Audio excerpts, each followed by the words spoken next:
Hi, I'm Dave. I'm Angel. As someone who grew up playing sports, I can understand the difficulty that comes with keeping motivation and having a lack of confidence. This lack of motivation and self-confidence has eventually led to the death of a few athletes because we have grown up on the support system of whether we played good in a game and how many people cheered for you in that game. Coaches and parents in these sports can also completely make or break your experience. And I've seen this happen to many friends and former teammates of mine. This is why I would like to inform my audience on how youth sports has increasingly depleted the mental health of many young athletes. Many studies that have paraded social media have been about self-love and self-confidence within yourself. But when you have grown up on being happy if you played good in a game or not, this can become very hard. There have been many times in my games where I went home and just cried. I cried because my coach yelled at me, because my teammates yelled at me, and many of the supporters frowned upon me. Many thoughts transpired in my head, such as, I am not good enough, and I should just quit. Unfortunately, I am not alone in these thoughts. One specific athlete I would like to talk about is Katie Meyer. Katie Meyer was former goalkeeper for Stanford University women's soccer team.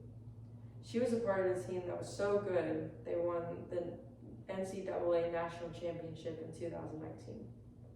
According to the Los Angeles Times, the Stanford administrative staff sent her formal disciplinary charges through email, which had led to depressive episodes. This eventually turned into her taking her own life.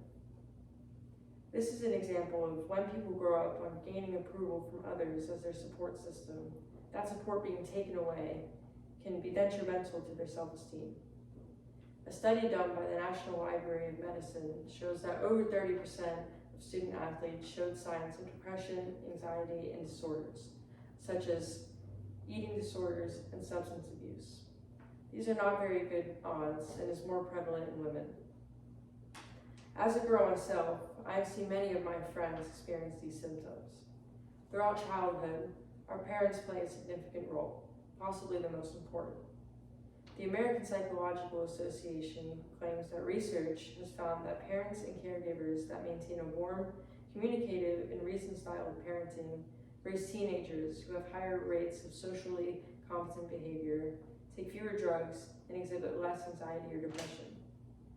We can apply this to the way they treat their kids in youth sports. If a child has a bad game and comes off the field and has to hear a 20-minute lecture on why their parent is disappointed in them and how they should have played better, this can really hurt a kid's confidence and can eventually impact their growth in the future. It's like if their biggest role model came up to them and said they were disappointed in them, and they frowned upon them. Many of my friends or girls I used to play with have given up on the sport they used to love. Some say they didn't like it anymore, but some also say it's because of their parents and the way they treated them throughout their childhood.